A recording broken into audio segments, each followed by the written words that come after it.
Coming live to you from the Gwinnett County Studios, this is Atlanta United FC Weekly, a home before dark podcast. It is April 8th, 2019. This is Atlanta United FC Weekly, a home before dark podcast. And same thing, fart from Kevin. Pretty much all, that's pretty much all that comes out of my mouth at this point. Death, taxes, and Kevin farting. I am Tim Herb. As always, I'm joined by my lovely co-host, Mr. Kevin Bradley, across from me.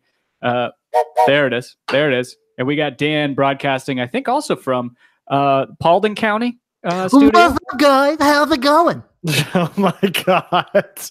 I'm just super psyched about this podcast. There weren't a ton of Jimmy Fallon sketches I loved, but whenever he did that shock jock radio thing, do you remember that? Oh man, the box, get back in the box. Yeah. Oh, I was trying to do a Howard Stern private parts thing. Never mind. I haven't seen that movie in like 10 years, probably. What was it? I didn't hear Howard Stern private parts. Oh yeah. I liked it when he said he had to say the weather every hour or so, and then he went into this dialogue about how his mother passed away. And then it's like, by the way, it's 73 degrees and rainy. Good grief. Thank you guys for joining us on this gloomy Atlanta Monday evening. If you guys are watching us live on YouTube, make sure you hit the subscribe button. I think we talked about this a couple weeks ago, that we noticed that about a third of our viewership hours are spent watching us, but not subscribed. So make sure you guys hit that subscription notification bell. We got a new icon. Subscription from Russia. We did. Tight. Yeah, Nikita Fisherman. I'm going to continue Shout to call him that. Yeah. Him? Did you confirm? You just automatically assumed his pronoun. Sorry. I'm triggered. I know Nikita from professional athletes in mixed martial arts. No, anyway, sorry. I didn't mean that. Good God. I just want to see you squirm. Kevin loves to watch me squirm. But we have noticed that I think some people are not getting notifications. Make sure you might have to go and resubscribe, hit the notification bell icon. If you guys are listening to us on iTunes, Stitcher, what have you, Pocket Cast, everything, leave us a rating and or a review if you can. Spotify, we're on Spotify. Google Play. There's one, what is it? It's not Tidal. It has like a tidal wave on it. It's like... Oh, God, that was terrifying. And then, smash that like button. Thank you guys for joining us. Kendrick, Brock, Brittany S., Brian, my dad, Thomas Herb, the OG Herb. Was that Rowan, Dan? Yeah, that was my kids. I was not watching the screen, so I just heard this terrifying childish squeal, and I had no clue where it was coming from. Richard Gordon, Clayton Poss, Bill Holcomb, David Garcia, Michelle. Thank you guys for joining us. You guys picked a good night to tune in. We have a surprise tonight that you will get first dibs on. We hyped it up a little bit on Five Stripe Friday. We have the final mock-up approved for the Home Before Dark scarves, and we'll announce the link here shortly. If you want to pull it, should we go ahead and pull it up now? I guess we should. We have David Garcia saying you guys need an Unleashed scarf up there. We do. We do. I'm not saying no to that. Let's see. Let me share my screen. It might take me a second. Kendrick Brock asking, can Tom Herb drop some good embarrassing stories of Tim in the Trap? Ooh, I like that. I'm sure that he could. I think there's probably more embarrassing Tom stories than there are Tim stories. It's always good whenever he could pass it off. So I am showing, let's see, let me present to everybody. This is a little unwieldy sometimes whenever you're working with two screens. Do you have the PDF or the JPEG of just the full thing? Because that's tough to, see. I got to zoom in. That's all I got to do is hit the zoom. Oh, okay, there it goes. There we go, guys. We are teaming up with Roughneck Scarves to produce a limited run of 50 Home Before Dark scarves. Yeah, so we pride ourselves on you guys being a part of this experience in the Trap every week through Twitter, the call-in lines, everything else, and there's been a lot of requests to do a Home Before Dark scarf, and so here's the design that we've put together. All the text that you'll see on the front, that's all your submission. So that's all filler text for the time being. Every pre-order gets a 20-character submission text box that all of that text will be replaced with your Twitter handles, your Instagram, your name, shout outs, how much you hate Orlando City, how much you wish 3D Doritos came back, whatever it may be. Where's Dan? Fill that in. Pre-orders are up now. What's the link? You can go to, we put a bit.ly link to make it easier. It's bit.ly/HB4D scarf, all lowercase. And we can put that, I'll put that in the trap right now. But yeah, so it is extremely limited. There are only 50 that'll go into production with this custom text graphic. We may do another generic one at some point in the future, but there's no telling when or if that will happen. So we're just doing 50. It's all up to you guys. We wanted to do something that showed how much we appreciated you. That we did a fun little infographic similar to the Austin FC and the kit reveal things, where you guys can find it in the gallery on the shop page. But yeah, so all of those little bits and pieces have things and nods to you guys. Obviously, the 5 stars on the side. We're sick of asking for iTunes reviews, but it wouldn't look as great with 4 stars on the side of the scarf. So not 4.5. We gotta keep it up. So exactly. No, it's great. So if you guys go to that link, if you guys are interested, you can check out that little infographic, find out where all that stuff is coming from, and let your voice be heard. Your voice, your scarf. I like how you stole it from MLS, right? It's your voice, your league, or whatever it is. There's a lot of those things in there. Yeah. Arby's Meat Mountain. Yes, Bill Holcomb, Arby's Meat Mountain. If that's not 20 characters, I'm gonna just send me a message. We'll figure it out. We'll figure it out. We'll shrink your portion, but we'll make sure that gets on there. It's $20. That includes shipping. In terms of everything's included with that $20. In terms of a time frame, it's hard to give you that right now, but we're working as soon as these pre-orders are done. This is going to go over to the working files will go over to Roughneck, and they'll go into production, and then we can give you guys a time frame. We'll keep you guys posted with notifications whenever you guys do. For those of you who do partake, it's kind of this weird sort of Kickstarter / shop purchase thing where the timeline is dependent on Roughneck. Again, shouts out to them. You heard the little audio clip at the opening of the show. If you're listening to us on podcasts. Right. So thanks again to everybody over at Roughneck. Support those guys however you can. And go check it out.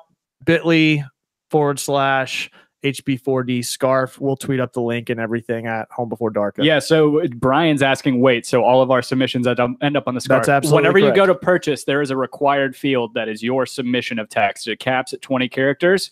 I did put a little disclaimer on there. It will be a case-by-case basis. Don't just be an a-hole and put up really vulgar text or anything like that. But if you guys... If it's in good fun, we'll allow it. The ref will say play on if need be, because we don't want to be the type of people to stifle any creativity or a voice. Obviously, we're not exactly the most, I guess, what's the word? PC. Yeah, exactly. The most PC bunch.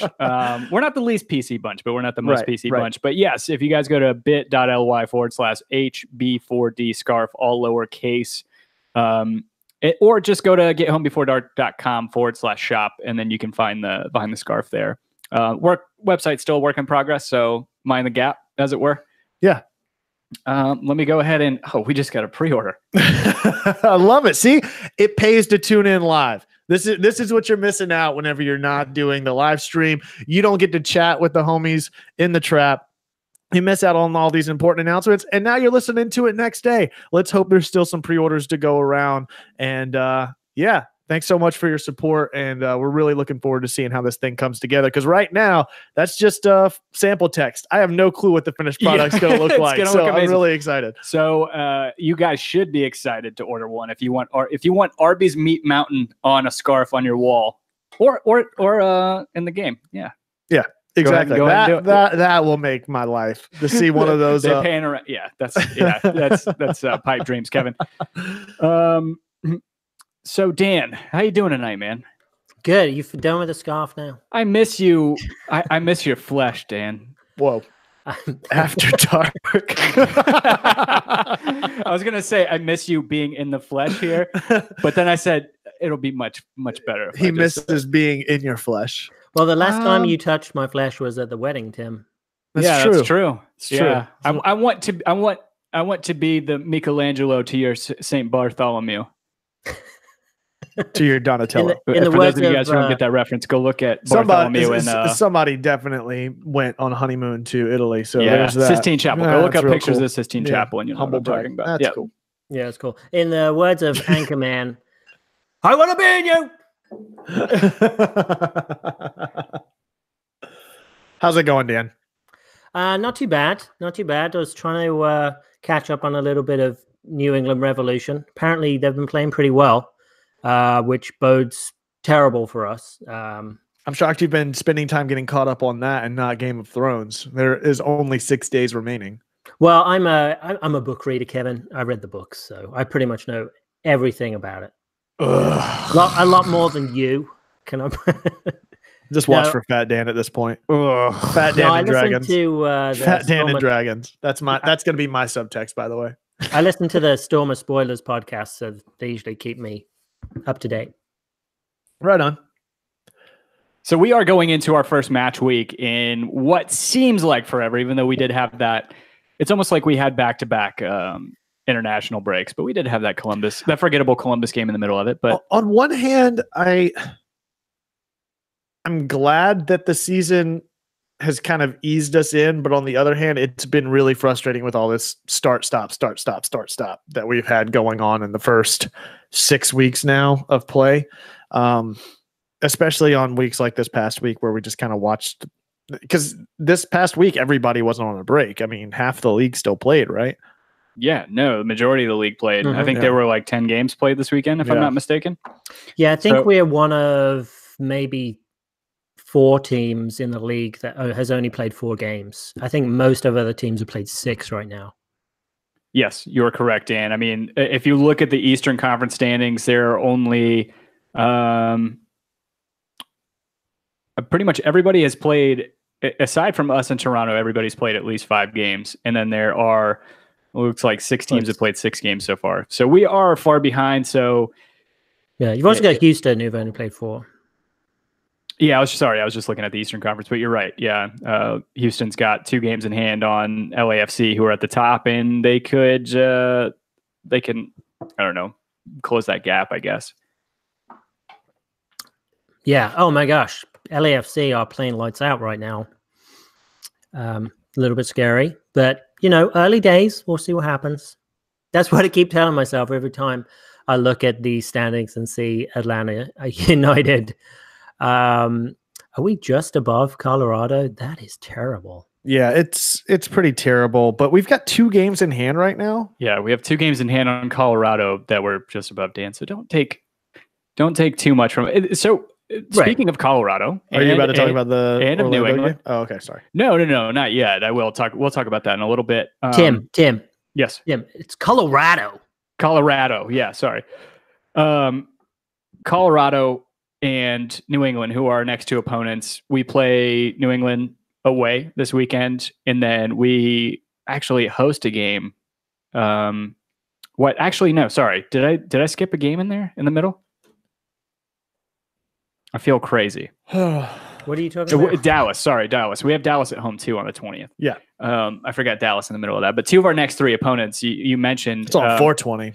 Dallas, I think, is going to be probably the one that is going to be the most competitive and the one that I am least concerned with us pulling 3 points out of. What I wanted to get your guys' thoughts on, just to jump into it, I know we're not into the sky is falling. We're not into the fire Frank DeBoer out, whatever you want to call it. I think all of us have kind of stated that we want to see this pan out. We want to see this work. We think that from looking at the past few games that things have adjusted and we're getting better within the system. And it's a matter of hitting the, what do we call it? The apogee? Yeah. Hitting that apogee. Yeah. Or and just then hitting the results kind of success. sliding off from there. So coming this weekend on the 13th, Dan, with New England, if we get, you mentioned them playing better, a loss to Columbus this weekend, and then a win the previous week against Minnesota, if I'm not mistaken. Mm-hmm. You say they're playing better, which sure, they're 1-4-1 right now. Do you see? Are you going to be disappointed if we drop any points against New England this weekend? Yeah, I will be disappointed if we don't beat them. I think it's going to be a tougher test than we expected. So in the past, we've only drawn at Gillette Field. But from what I garner from the New England Revolution is that they have lost games really well. And what I mean by that is they've lost by a relatively small margin, but have played a very good game, had a lot of shots, not been dominated by possession, not just sat back and absorbed and trying to hit on a counter or just sit back at all. So I think we're actually going to be in for a relatively stern test from New England. I don't think it's going to be anything like a blowout win. I think we're going to get frustrated this game. Hopefully we can pull out a win, but it's not going to be something where it's not going to be the New England Revolution of the past that we've just been managed to walk all over. Okay. I can completely see that. I mean, it's because of the field conditions, because of where they play, it always has been kind of a tough field to go up and play in. I mean, they're not in football season right now. We're not going to have to deal with those stupid lines on the field. But I did want to mention one of the OG homies that's in the trap right now that we haven't seen in ages, Dean Worley, saying if we drop points against New England, then I could see myself on the train against Frank DeBoer. However, so far that train has no merit in his opinion. So my caveat to that is, and it's a little bit prefaced by the conversation that we had last week, is what do we start to use to measure success in the system by? Is it flat out wins, or is it starting to see maybe some XG trending in a positive direction? Because statistically speaking, Atlanta's been trending on the positive path with leading in possession, leading in passes, leading in pass accuracy.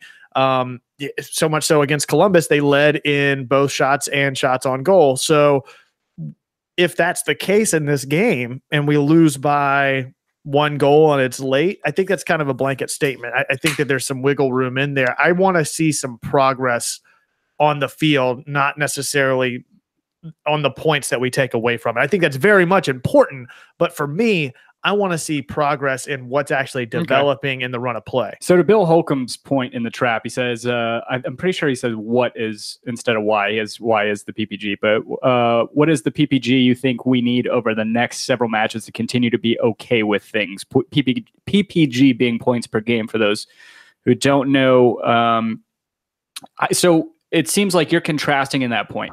You don't care so much about points per game right now. You care more about how the team looks on the field. Because I think that's what's going to measure long-term success, is what's happening on the field. And if a couple of things don't go our way, obviously we all want the points. That's the easy thing to take away from this. But if we're not seeing any positive trend to growing and developing towards something, and we've seen incremental steps of getting more shots as the season has gone on, more opportunities created as the season has gone on. Statistically speaking, like I said, against Columbus, and I think against who did we play right before Columbus? Was that FC? That wasn't Union. Union. We led in possession, passing, yada yada yada, and all those metrics.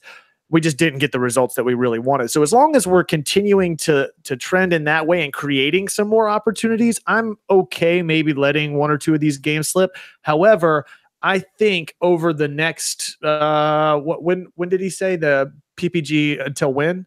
He said over the next several matches. Over the next several matches, I think that we need to at least pick up a couple of wins in April. I think that's a reasonable expectation there. How many games? We've got 4 games in April? There 3 games. 3 games in April. Yeah, we have Colorado, Dallas, New England, Colorado, and Dallas. Yeah. So I would expect to at least get 1, if not 2 wins out of that.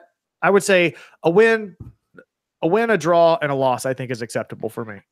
So real quick, Dan, I don't know if you're trying to jump in, but Kevin Gorham brings up a good point, and it's something I want to touch on that I was listening to Extra Time earlier, and Kevin Gorham says, honestly, getting a point on the road should be our goal this weekend. Road points in MLS are gold. That brings up a great point. Again, like I said, listening to Extra Time today, they had a conversation about Portland, who was our opponent, obviously, in the MLS Cup final. And they're a team that are struggling worse than we are at this point. And one thing that he noted, it was based on what it took to get within the playoff ranks over the past couple seasons, based off of their home points per game average over the past couple seasons, they really only need to get something like 7 or 9 points on the road to be able to be relatively secure in getting one of the last playoff spots in the West. And I think that's, I don't know. I never thought about that until today, just because we had set records for postseason wins, or sorry, not postseason, the away wins. Was that last year or 2 years ago, Dan? Do you remember? I think that was the last year. Yeah. And honestly, that's a good point. Kevin Gorham brings up. I think that getting that point is probably the most crucial thing in terms of moving forward and kind of the success and the barometer for this weekend. You know, people saying, Octavio Mingura saying, give Frank DeBoer 6 months. We're on month 3, and based on stats, our success is longitudinal. Patience. Yeah, I still think I hold that and this goes back. I've been kind of doing it in the trap and talking to Bill Holcomb. So 4 matches and only 2 more points, and you're okay as long as we look good. Asking me that, and I really am. I think that a reasonable expectation, if you take the next 4 games and Atlanta comes away with points out of 2 of those, if it ends up being 2 points or 4 points, however that is, I think with the 2 games in hand that Atlanta has, it's a long season. I still hold that. I think personally, it's still very early on. I know we need to give it time, but I still think based on the run of play, and this is subject to change as the season progresses, I think right now Atlanta is somewhere in that 4 to 7 playoff. I mean, there are 7 teams that make the playoffs. I find it really, really hard to believe that Atlanta is a team that ends up being outside of that contention at the end of the season. I know we're not there right now, but with 2 games in hand, we're seeing some positive trends. I think it's definitely a realistic expectation. Do I think that we're world beaters and that this system is all of a sudden going to click and we take the supporter shield? No, I do not. But I think that there's enough opportunity that it can grow into a 4th to 7th position playoff spot for this team as the season progresses. Dan, I want to do a quick thought experiment to Kevin's point about the playoff spots. Are you ready? Sure. I just want to hear just immediate reaction here. I want to go through the top 7 in MLS right now in the East, and I want you to tell me whether or not they're pretender, contender, or if you want to say that they're a playoff team, you see them in the playoffs, or you see them out of the playoffs. I'm trying to figure out where Atlanta fits into this because one of these teams is going to have to drop, right? So Columbus at number 1. I think that for real. Toronto at number 2. Not convinced. DC. I think that for real. Philly. I'm not convinced. Yeah. Okay. FC Cincinnati. Not convinced. Yeah. Orlando. Right now, I'm convinced. I'm not convinced. No?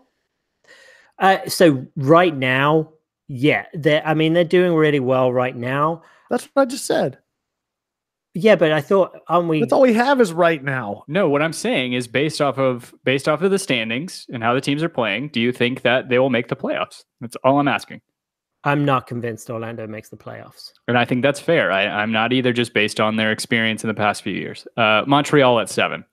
Who did they lose 7-1 to? SKC. They lost 7-1 against SKC. They got their butts whipped. I think potentially. I think they'll probably end up where they are right now in 7th in the East. Okay. Ooh, I like Kendrick's question. It kind of leads into this, which is, do we go all out and grab a few players in the summer transfer window that can make an instant impact? Yes, absolutely. I think we hire a couple mercenaries to kind of bridge the gap going forward.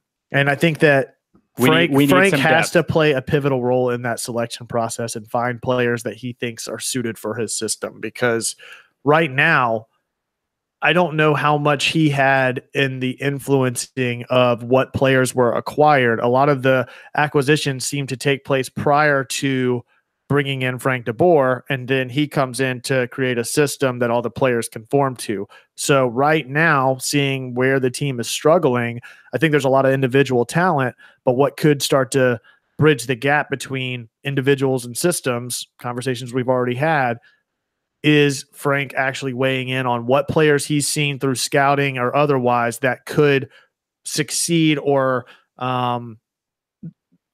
benefit the system that he's trying to employ. Okay. So Yeah, go ahead, Dan. Sorry. Before Tim, are you still going to go through your list and then I'll? Yeah. What I was going to say is I see Columbus. Absolutely. I think they're a top 2 team in the East. Yep. I think Toronto, I think the top 3 right now are going to stay where they are. I think Toronto is, I think, absolutely a contender as long as Josie Altidore stays healthy. Alex Pozuelo, what he's kind of injected into that team is ridiculous. And they're sitting in second with 2 games in hand on Columbus and only 3 points behind. DC, definitely, I think, Saturday was an aberration against LAFC. I think LAFC are a great team. I don't think they're that good. I think DC kind of imploded. Philly, I actually see as a playoff team. I think they're probably a 6 or a 7 seed. FC Cincinnati, I think, are going to get kind of bit by the long stretch. I think they're going to probably whenever the dog days hit. I don't think they're going to. I don't think they're really going to withstand the test of time. Orlando, I don't see either. I don't know that their depth is good enough. Again, those dog days hit, especially down South Florida or Central Florida. It's going to be hard for them. And then Montreal, I'm not sold. So there are 3 spots there are 3 teams outside of the top 7 that were in the top 7 or top 6 last year. That were in the top 4 last year. Exactly. And 2 of them in the top 2. But did any of us think that NYC was going to be back there again this year? No, we thought they would be a playoff team, though. We didn't think they lost enough to really drop them down this far. And really, they've only played 5 games. They're 0-1-4, so they have 4 draws. They've taken 4 points away from 5 games, which is not great. But at the same time, they're not losing these games, so they're competing. They could swing back up the other way. I don't know. I think that you're going to see those 3 teams. I think Orlando, Cincinnati, and Montreal are going to drop off. You're going to see Philadelphia kind of slip down maybe to 6 or 7. You're going to see Atlanta, at least in my opinion, Atlanta, New York Red Bulls, and New York City FC kind of switch and integrate themselves into that bottom half of the playoff table. Really, I think it ends up in no particular order. Columbus, DC. I'll say those are top 2. I feel like Toronto. I feel like Red Bulls are going to get back in there, and I feel Atlanta United going to get back in there. And I think that Cincinnati and Montreal drop out, and potentially Orlando get in that bottom tier of playoff positions. So, how do you guys feel about the Fire right now? Meh. I'm not so convinced with them right now. What are they? The one lost, sitting tied in 8th, I think. Yeah. So they've got 5 points in 5 games, so a point a game. I think that's probably about what they'll do. Is a point a game. That could be kind of oh my gosh, what I'm trying to say.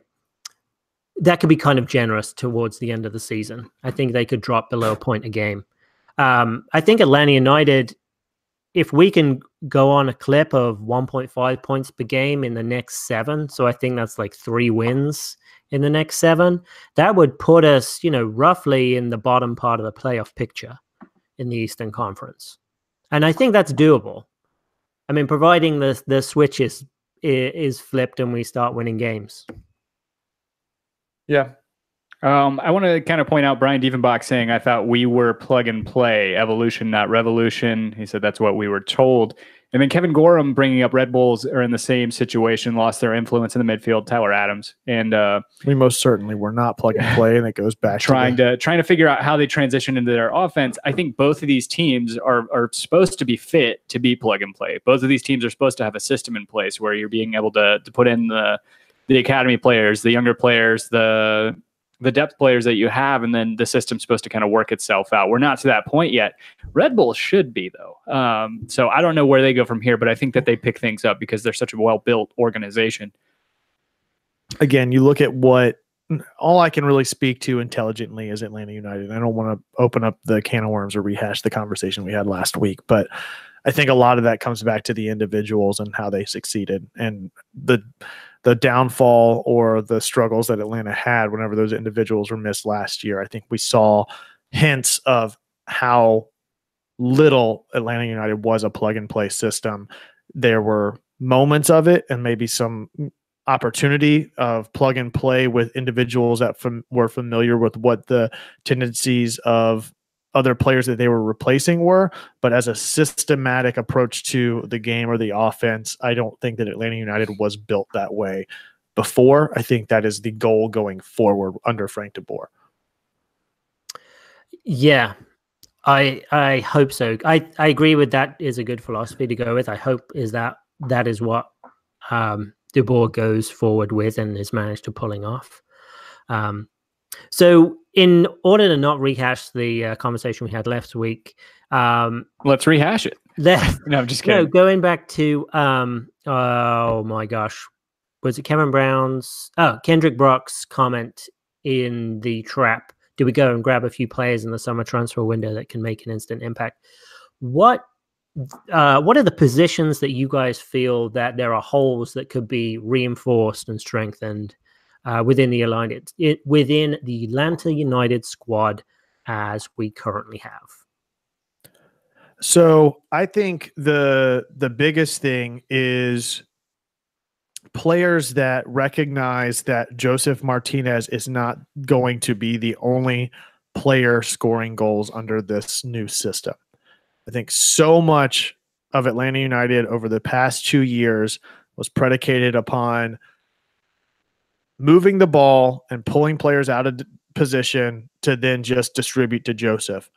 This new system requires pulling players out of position by utilizing Josef to then create opportunities for other players like Barco, like Pitti, like Gressel, and like Martinez. I think that is right now the biggest lacking effort by Atlanta United is creating and capitalizing on those opportunities. I think Barco has been hesitant to shoot when opportunities have been presented. I think Pitti has maybe been a little too quick to shoot when opportunities are presented. Once those opportunities and that consistency and figuring out the run of form and how those opportunities are generated around the top of the 18, I think this offense will start to click. But right now, that's my biggest thing that I think is leading to some of the shortcomings in Atlanta United's rotation is how those chances are being created and who the shot takers really are, because everybody wants to just keep distributing to Martinez, but this new system requires everybody to possess the ball, everybody to pass the ball, and other people to take on shots and goal scoring opportunities. Yeah, so shots per game, Atlanta United sit... Oh my gosh, I just blew all away what I had. We sit 18th in the league with 11.8 shots per game. I mean, that if you averaged in games in hand, maybe we could jump up to 12th. But still, we are pretty low down the pecking order with shots. The past 2 years, we've been right up the top, even though, we were taking tons and tons of shots and we weren't converting them all. So people would get irritated. But yeah, I agree. We need to have a lot more shots. And that leads back to the chance creation, because a chance created is defined by a shot. And Absolutely. If we're not having a lot of shots, we're not having a lot of chance creation. I feel like that is going to come. I mean, we've been trending that way in the statistics for that. I'm not saying we go out and get a center forward or anything like that, or another striker. I think our areas of weakness right now are the left back position and the right winger and the center defensive midfield. We still don't have here, I can pull this up. So at our left backs, we have George Bello, Mikey Ambrose. Those are the left backs on the roster. That's not tons of depth. And we only have... Did you forget? Are you just counting out Breck Shea entirely at this point? Yeah, I am, because he's listed as a midfielder and I didn't see him. But I don't know. I feel like Breck Shea and Mikey Ambrose don't really give us... I feel like it's more of the same type of... I feel like each are going to give us the same amount of effort, talent on that left back role. And I feel like if we could really bring in someone who can... It's almost like we need a Franco Escobar on the left side to what Franco Escobar is on the right. And I think that's what Atlanta United's thinking was with Breck Shea, but I just think Breck Shea is... I'm not a fan of Breck Shea. I never have really been a fan of Breck Shea. I thought when I heard the news, okay, well, we have been pretty savvy in bringing in value players, and I don't see that he has really contributed much down that flank. And then if the flanks aren't working, then you're just piling more pressure onto the midfielder guys. And so you're just putting Nagbe and Remedi and maybe Jeff under so much pressure in order to perform. And as we saw in the past, towards the end of before the international break, those guys, particularly Remedi, were just gashed at the end. They didn't have much else to give. So I'd like to bring in another central defensive midfield to shore up those guys as well. Yeah, I think also to your point about the left back, I think that also plays into some of the discussions we've had about how much Atlanta United's been leaning to possessing on the right side of the field, that it's becoming very one-sided in its possession, and securing somebody in a defensive midfield role to maybe hold up play and distribute the ball centrally whenever Eric Remedi is gassed, or a left back position to help get some ball movement on the left side of the field to try to spread out the midfield and the strikers coming back towards us. I think that would go a long way in our opportunities going down the field. I'm with Kevin Gorham. Where are they? Where are these reinforcements at? If they're not playing with anybody else, his point. I agree. It's up in the trap in the absolutely. You have to scroll up a little bit to see it, because what he was saying is international spots are a problem right now for us, and then there's not a lot of domestic talent out there right now. I do love that Kevin sent us a picture. He's watching from his he sent us on Twitter. He's watching from his Google Home Hub while he cooks. That's a good point, though. It's not the same, but you can do Alexa with Home Before Dark. Oh yeah, you can tell Alexa. You could tell Alexa to play You could just say play Home Before Dark or start Home Before Dark, and I'll play the latest episode of the Atlanta United podcast, or like the network, whatever the last one was on the network feed. Yeah. I mean, I think we're waiting for the summer window. I remember Darren Eales was on with Dukes and Bell, and he was talking about, there are opportunities that we're always looking for to bring in people in and reinforce the squad. But he alluded to the summer transfer window, which, even though our window is open right now, not a lot of the world is not. Their transfer windows are not open. And then you look at people who are in the international slots right now. We've got Barco, Escobar, Gressel, Martinez, Dion Pereira, Pogba, Remedi, Gordon Wild. I mean, Gressel's green card is going to be coming at some point, so you can scratch him off there. I'm sure there is green cards in the works for Remedi, Pitti, Franco, that would take those guys off international slots. And I think it was around the summer when we started getting guys acquiring green cards. I mean, that's whenever we picked up Eric Remedi last year. Right. So True. There's a lot of things that sort of are happening through there. And I'm wondering if the front offices could be reacting to the fan base's vitriol reaction to not having a winning team right now, and they're thinking and they're looking back at the gap between their guys in reserve that they're hoping to bring up, and say, well, maybe there needs to be another layer between them.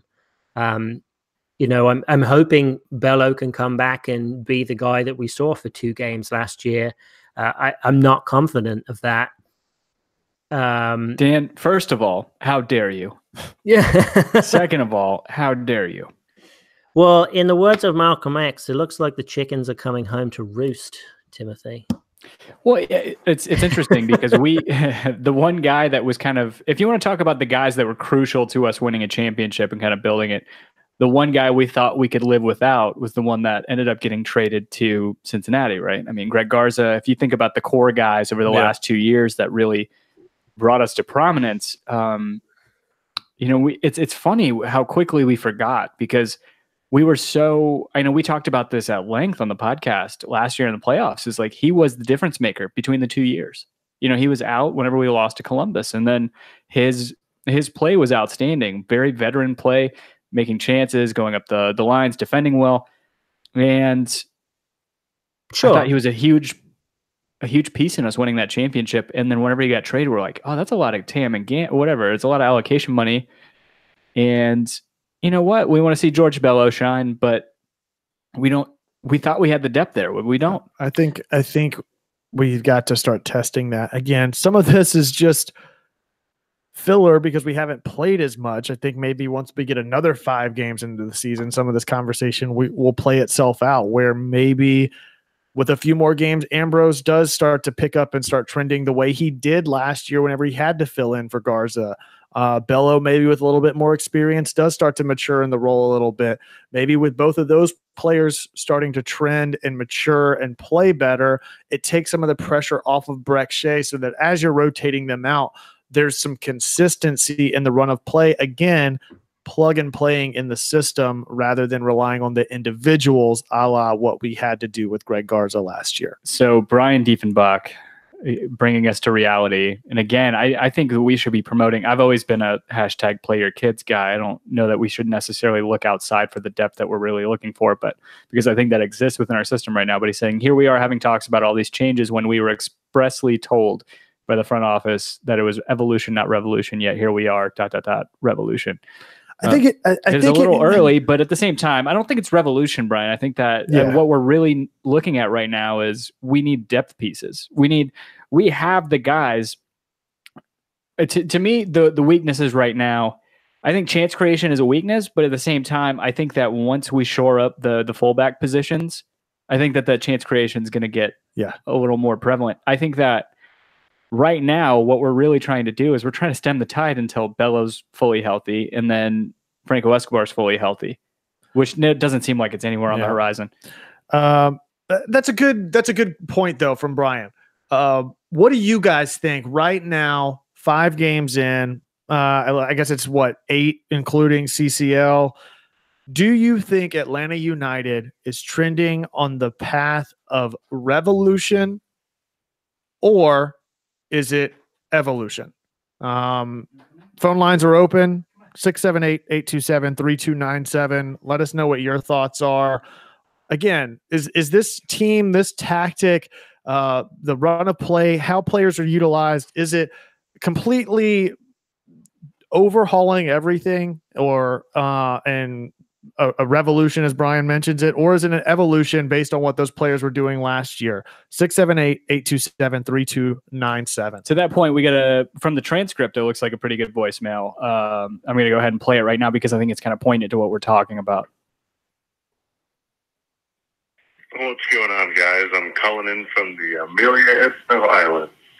Hope you guys are doing well. And my question for you guys tonight would be, if we had everyone healthy and we wanted to run the 4-3-3, what would be your lineup? Appreciate the shout out from the last episode. And guess what? 90 points or bust. Peace. I know the sultry tones of that voice. Who was it? Joe Johnston. I know. I'm just kidding. So Dan, 4-3-3 is our task right now. Fully healthy. Who do you play? 4-3-3.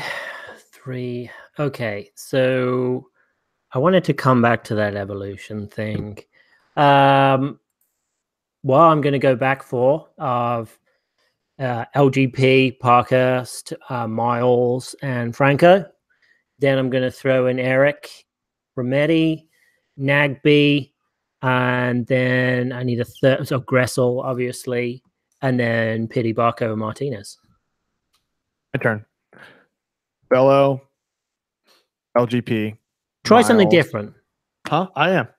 Bello, LGP, Miles, Escobar, back four. Mid would be Remedi, Nagby, Pitty.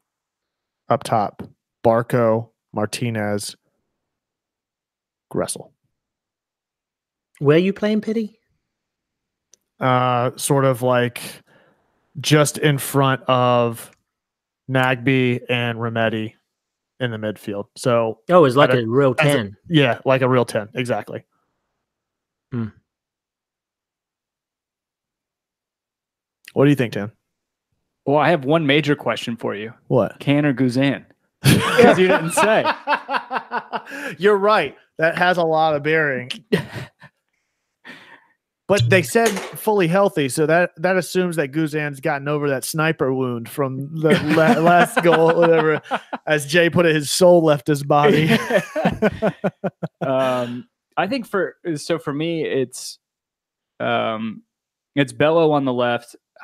Honestly, the only change I would make, Kevin, with your lineup is just a rehash, I guess, playing more of a 4-2-1-3, Yes, right? 4-2-1-3, which I guess is a variation of a 4-3-3, what have you. Left back, Bello, LGP, Miles Robinson, Escobar, and then in the midfield. So you had Remedi and Nagby. Yeah, I guess so. Because you need that extra player in Nagby to move the ball forward. You've got so much defensive work rate with Remedi slotting back if needed or transitioning left to right to support any back line that may be moving up or back or to hold up play. You need Nagby there over Jeff or somebody else in the midfield to help move the ball forward. And Remedi's obviously doing a lot of that right now already. I think the only thing that I'd probably change is Gressel and Tito. Yeah, that was the one that was the last one I picked for that reason. Is I think that what you get out of Gressel though is more distribution aerially from that right wing position than you get from Tito. You don't see where Tito is very lethal, and maybe that's where this team needs more of that chance creation to come from, is because so much of this system is about really simple, risk-adverse possession and passing that you're not relying so much on distribution in the air from the wings like what we did under Tata, where maybe 30 or 40% of Joseph's goals were in the air last year and over the past couple of seasons. Yeah. Maybe this new system doesn't require as much, and maybe that's a system where Tito does thrive, where he's taking on players one-on-one and he's more of a bulldogging offensive powerhouse, that Gressel kind of gets left out. But I think it would be a loss to not have somebody to be able to provide that in that offense. And I'm not saying that Tito is incapable of that. I just think that if you had to compare the two, I think that Gressel maybe gives you more of that, where Tito gives you a little bit more firepower, strictly speaking, and shot capacity or one-on-one opportunities. I think honestly, you can look at it one of two ways. You can look at almost two number 10s, but one's kind of playing on if you're looking for, it's going to sound really stupid, but looking at your chance creation coming from Petey and coming from Barco playing on the left. And then you essentially have Tito playing more direct on that right wing. And then, you have Franco potentially bombing up to distribute some of that too. So there's that. Yeah. And then I don't know. I just like, and I've talked about it before, I don't like having the same distribution and same tendencies coming from both sides, or where you're playing a ball in the air from both sides. And I think that Tito and Barco could switch sides. I mean, we've seen Tito invert before. And the only thing I will say about tactically, I was trying to say tactfully, and I knew that wasn't it. Tactically, yeah, fuck that. Yeah, tactically distributing the ball in the same way from both wings is that you're forcing the defense to play different roles and defend players. That's true. Bombing the box. That's why I'm not a soccer coach, close, or manager, a near post or back post. So you can expose defenses in a different way that maybe see a lot of players distribute from the right wing, which most teams do because it's so hard to find a consistent left wing or left wing back or left back to distribute that ball.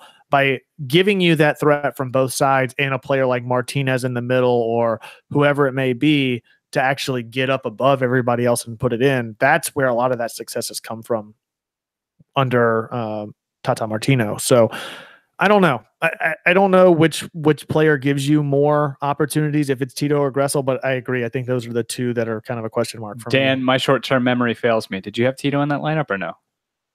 I didn't have him in mind. No. I think I will always play in that right wing role. I'm always going to be playing Gressel over Tito. I think Tito has just been so effective coming on as a sub. Although he was exciting when he started against Columbus. I mean, I thought he was exciting. Interestingly, what you say about the having different types of opportunities come from the different sides of the field. I think that Gressel definitely gives you more of a crossing threat than Tito does. But I think Barco is actually going to fit better behind Martinez and work as a poor man's armor on, picking up the ball from either Remedi or Nagbe and bringing it up and dribbling up, potentially feeding through balls to Martinez. And Pitti, I mean, I think at River he played as a left wing back, and he has an amazing distribution from what we've seen. I mean, in highlight reels and stuff. I mean, we haven't seen anything. I mean, we've seen the free kicks that he can muster from, and the long range shots that he can pull off in the Champions League games. But I think he is better served as a left wing back, and having Barco as that sort of industrious field mouse that is able to scurry the ball up and down through the middle of the field. I tend to agree, aside from the fact that if Barco is going to essentially, in your words, be a poor man's Miggy, I think it goes back to what Miggy did in the offense. It wasn't just the possession or moving the ball or the distributing the ball. It's that he led the team, if I'm not mistaken, last year in total shots and was like top 3 in the league for total shots taken on the season. That's, again, one of the biggest complaints I have out of Barco right now. I think he is playing his ass off. I think he's been a workhorse the first 5 games of the season. I think he's made tremendous strides in his development. But one of the things I still think is lacking is his willingness to take a shot whenever he's got the ball at his feet, to make defenders assume that's what he's going to do, rather than knowing that they have plenty of time to step to him and close him down under 2 and 3 backup players swarming him because he's not going to get rid of the ball. I think that's what Miggy lent you from an individual standpoint that we need to see out of Barco, is him know when he needs to draw the foul, which he's very skilled at doing, and he's done it a lot. He has the footwork, he has the speed, but I think he's still lacking maybe some of that maturity in the playmaking ability to know when he should just take a shot, because you've got to constantly you've got to have your defender second guessing what you're going to do, because if they're second guessing because they don't know if you're going to take a shot or if you're going to run at them one-on-one, that's when those chances are going to get created, because they don't know if they need to step to you or hold back to block a shot. And then by doing that, you're allowing other players to create other space that maybe those defenders aren't picking them up as a result of that. So that's where I think Barco's maybe lacking a little bit right now, is because so much of him getting shut down is because he's just trying to draw the foul or not taking a shot because he's holding on to the ball too long. And where he's been really successful is whenever he's been a little bit more willing to do that and sort of exploit some of those weaknesses in defenses. So, and I think that that is something that can definitely improve as he goes on in the system and he realizes that he's the guy. Yeah. So just a little bit of statage to back up your argument, Kevin. Last year, Miguel led the league with shots per game, 3.8. I know shit. And this year, stats and trends. Barco has 1 shot per game, with our highest, currently our highest shot per game player is Joseph with 2.5. And right behind him is Mr. Julian Gressel. Yeah. To Michelle's point, Who? she says, in fairness, talking about Barco, she does say, in fairness, he's improved this season over Frank de Boer. He's been more decisive. Absolutely. His confidence on the ball is tremendously better than it was last year. He absolutely. And I think he's had a little bit more freedom to find himself in the system as a result of that he's not. I think so much of Barco's shortcomings under Tata and over the course of last year was predicated on being a younger player without a ton of experience in the system or in play, and then feeling like he was. I think a lot of the pressure or expectations maybe got to him, that every time we saw him, we saw maybe some of that hesitancy or whatever. Obviously, all the stuff that took place off the field. I think there was just so much going on with Barco last year that he was put under a microscope whenever he actually did get an opportunity to contribute. He had things that came up off the field. This year, he seems to be, he is a key player in this system, and he is embracing that and playing up to that. I think that there is a lot of growing and maturing that needs to take place to be successful in that. But I think that he is a player that has that ability to adjust and grow in the system with time. Dan, I never did get your feedback on, and Tim, I don't know if you said it either, revolution versus evolution. You want to go, Tim, and then I'll go off on my diatribe. I don't know. I honestly probably haven't given this as much thought as I thought I should. I don't know if it's as much revolution as it's being purported. I mean, the team is playing differently. They're not playing. How about this? Let's look at it from the system and individual standpoint. Let's just tie it back to a conversation we've already had, right? So the individuals, do you think that the individuals and the individual players are completely revolutionizing the way that they played prior to this season, or is it an evolution from the way that they played prior to this season? Do you think that neither? I don't know. I definitely don't think it's a revolution in terms of play style for the players themselves, or that they're making themselves into players that they weren't before. I think they're just fitting. I don't know. It's weird to me. Maybe I just don't think about it that much, where they're just playing a different style. They're still the same players to me, and I think they still have the same skill set. We have a couple new players that hopefully can pan out for us, but I don't know. I'm probably just not the best person. I don't think tactics all that much. I'm not. I think whenever you break it down in that way, I think that each individual has had an evolution in the way that they play, where Remedi is now getting a little bit more involved in the attacking side of things. But we saw that in the playoffs. Right. And we saw that towards the end of last year. Again, it is an evolution rather than a revolution. He's not playing a true number 10 now. Nagby is getting a little bit more involved in the defensive role and still doing a lot of the distribution in the midfield. I think the big thing that we may see a revolution on is how the defense plays with a 3-back formation. And we can talk about that. The system, if you talk about the system that Tata employed and the system that Frank de Boer is employing, so much of Tata's system, tiki-taka football, is all about very, very fast-paced possession and passing the ball around your opponent and making quick counter plays and stuff like that.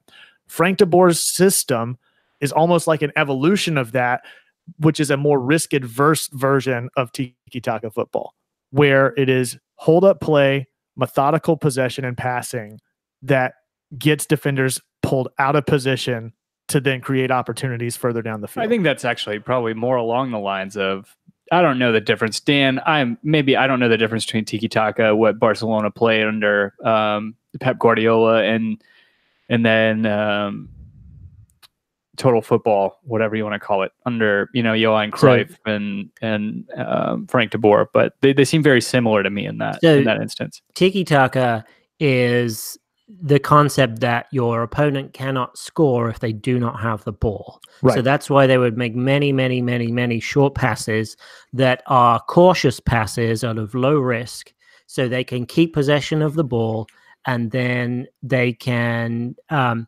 it's got kind of a bad rap recently, but I mean it was tremendously revolutionary. So anyway, they can keep possession of the ball and eventually just wear their opponent down, and eventually, these triangles are going to pay off, get guys out of position. They're going to step two, and then you're going to be away and be able to score a goal.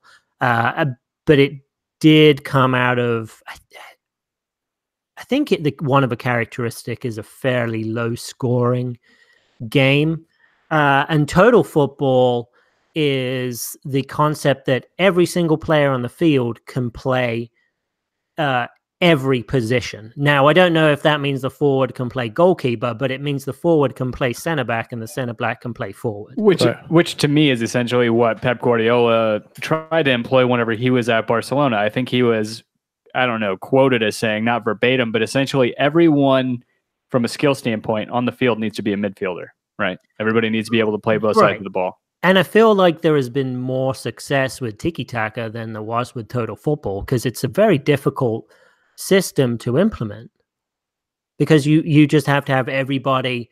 It's like everybody is a jack of all trades but a master of none. So what De Boer is trying to do is have more, we talk in the workplace, we talk about T-shaped people. So you're a huge specialist and then you have a very broad, shallow knowledge of everything else.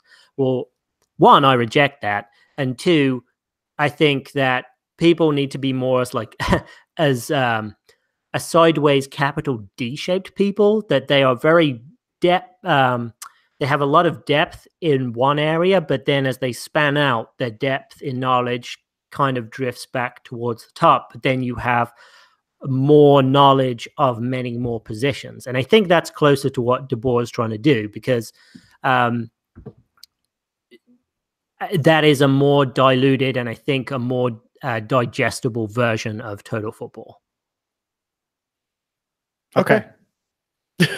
So do you think, so to answer the question, evolution or revolution? Okay. So, and do you agree with my assumption? That's my goal every week now, is to get someone to agree with me. I'm 2 for 2 so far this week. I agree. We are in evolution. So I think I'm going to compare. The only way I can do it is to bring it back to how the body digests sugar and glucose, because I'm diabetic and I deal with it every single day. So people in the trap, you can just tell me when you've already dropped off of whatever bullshit I'm spouting. So we have I don't know, we might have diabetic people in the trap. Andy's in there. Yeah, Andy's very well, Andy Watkins, yeah, but I mean, gather around, folks. So Dan's gonna tell us a story about diabetes. The way your body, so this is going to relate to everybody. Your body digests glucose very fast. So if you eat sugar is all, thanks, Bill. Bill's out. Bill Holcomb is out.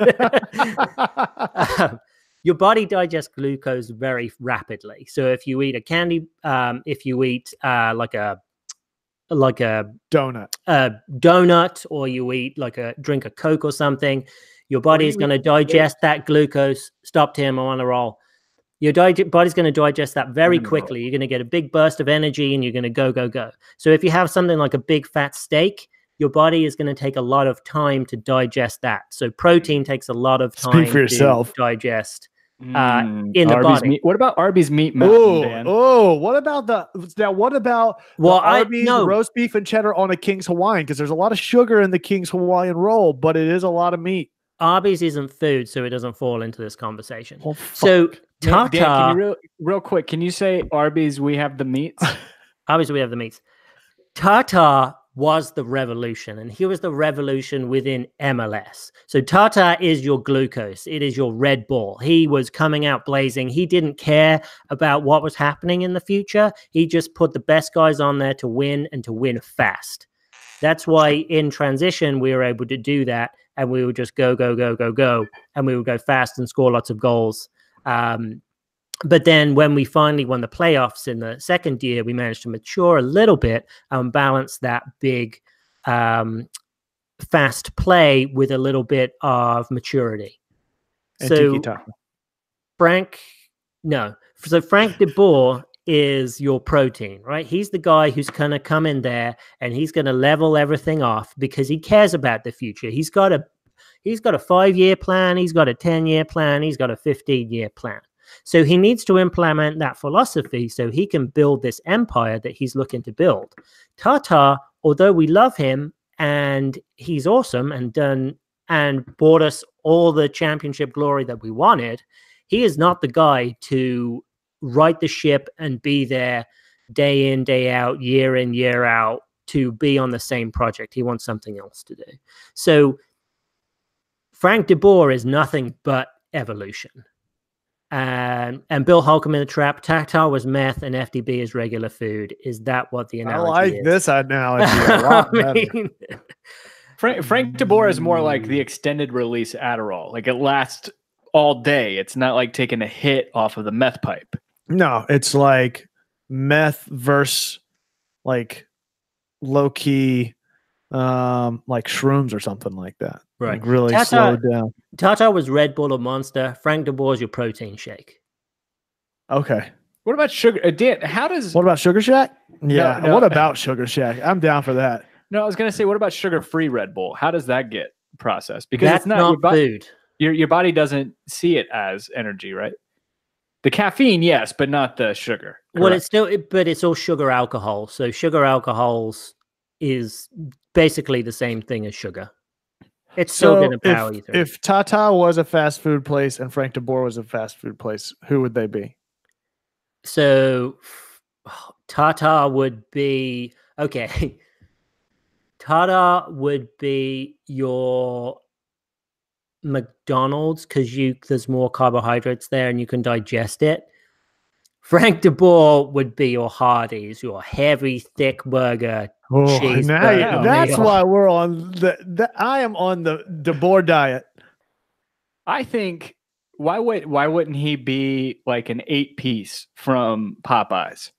Ooh. First, Tim, Bill Holcomb asks, why would I want a protein shake when I can pound Red Bull? It's because you're going to have to keep on drinking Red Bull.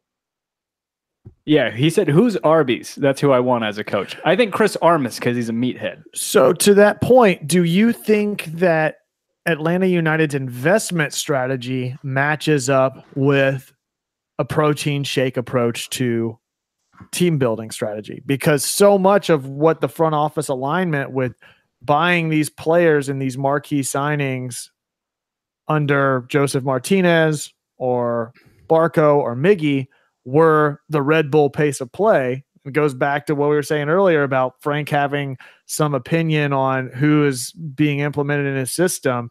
Do you think that the players right now fit into the protein shake mentality or, the investment strategy line up with that? I love that we've coined this protein shake mentality. I think that it's like avocado toast. That works, right? 'Cause that's fatty, right?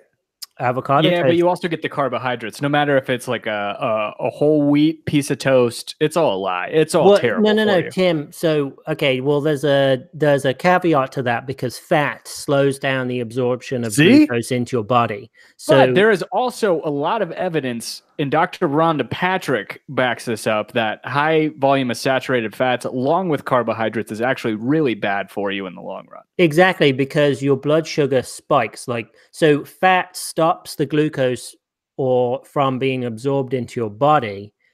And then when the fat finally is digested, you have this huge spike in carbohydrates coming into your bloodstream. So avocado toast is not good. No, avocado toast is good because it's a good fat. Like French fries. French fries are terrible for me because not for me. So we're definitely not in my agreement stomach, there. And then my blood sugar goes crazy. I drop but what about low, steak and fries? really hard. How much does the shape of French fries weigh into how it breaks down in your body? So Is there a difference between shoestring and steak fries? Because I feel like steak fries is a heartier French fry that your body's going to have to digest and break down. But what about a Kevin, curly fry? It's like the muscle confusion of CrossFit, but in the form of a French fry. Yeah. Your body doesn't know how to. I don't know about you, but I don't chew French fries before they go down my gullet. It's like a workout band for your stomach. Just keep stretching it open. Well, the more surface area of the French fries, so the shoestring fries would be worse for you because they have more fat because they have more surface area that's exposed to the oil that they're cooked in.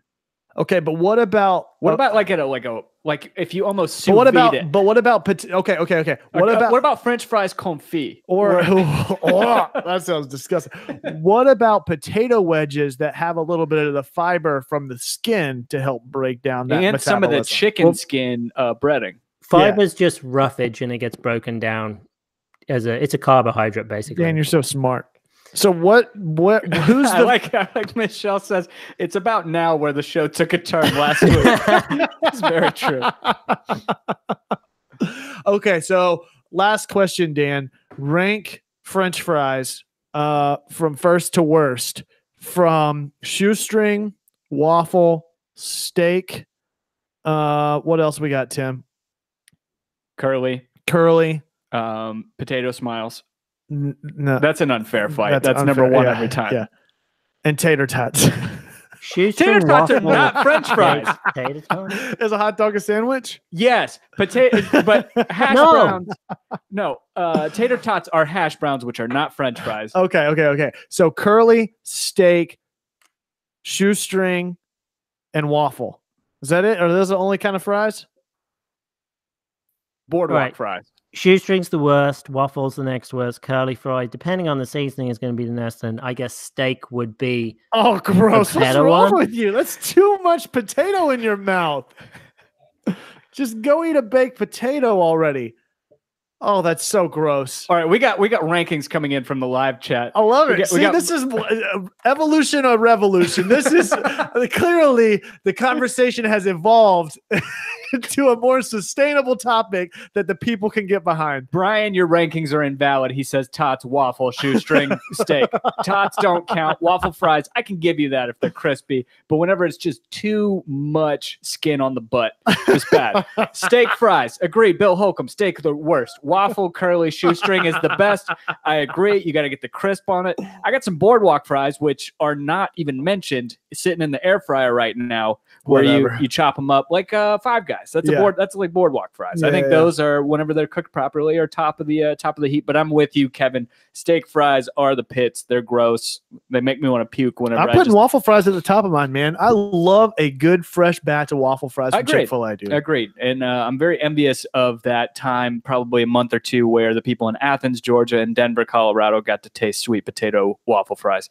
And then honorable mention. Put your rankings for fries in your reviews on iTunes, or you can pre-order your Home Before Dark scarf at bit.ly/HB4D scarf, and you've got 20 characters to write out the order of French fries in the way that you see fit. We forgot crinkle fries. Dean says Zaxby's has the best fries. Ooh, crinkle. No. You not a fan of Zaxby's fries? Not a fan of Zaxby's fries. Really? Especially when you get it to go. But guys, Bill Holcomb speaks the truth. Shoestring has the least inner, most outer, and therefore the best. And I agree with him. However, they can't be just crispy. They've got to have some softness to them in the middle. Yeah, that's disgusting. And Michelle, with malt vinegar, absolutely. How else do you eat French fries without? Okay, that's disgusting. Fuck both of you guys. And you know what? Zaxby's has the best fries in person. However, I agree with you, Tim. As soon as you get it in the drive-thru, it's like somebody threw it in the swimming pool. Yes. You've got 30-second shot clock before that thing is mush mouth. Best fries from anywhere, Central Park, and then Checkers/Rallies. Okay. Anyway, steak fries are just a stick version of fried mashed potatoes, but without any of the glory of a Papas Rihanna. Oh, but how good were twice baked potatoes, though? Oh God, they look like, is that a lobster tail? Is that a stuffed lobster tail? No, that's potato. Them's taters. I feel like we're missing an opportunity here. I feel like the Atlanta United players and front office really need to be petitioned to really nail down which players choose which fry. And if any of them choose steak fries, I don't know if we can have them on the team anymore. This is correct. I mean, you just gave steak fries the #1 rating. So no. I said steak fries were the better one for you. I didn't say that it was the best. Steak fries are horrible. That, ever. Okay. All right. Octavio Mingura saying Central Park fries. There is a small little like fast food restaurant in very weird areas like Sumter, South Carolina called Central Park. And Orlando City is the steak fry of MLS. But we finally have confirmation of we're going to do an offside trap after this. So we have to so be sure to go check out 6 States 1 Pod, who we'll be recording with tonight. This will not be live on YouTube tonight, unfortunately, but it's at 6 States 1 Pod, all spelled out, and offside trap will go up. What have we been Thursday morning in preparation for game day this weekend against the Revs. Score predictions. What are you guys thinking? I think 3-0 Atlanta. I think we get off the schneid and we do it in style on the 13th this weekend. Tim or Dan, what do you think? Okay, so apparently, what's his name? Chris Cropper, the goalkeeper. Oh, Cody Cropper. Cody Cropper. He has wrestled his spot back into the New England Revolution team.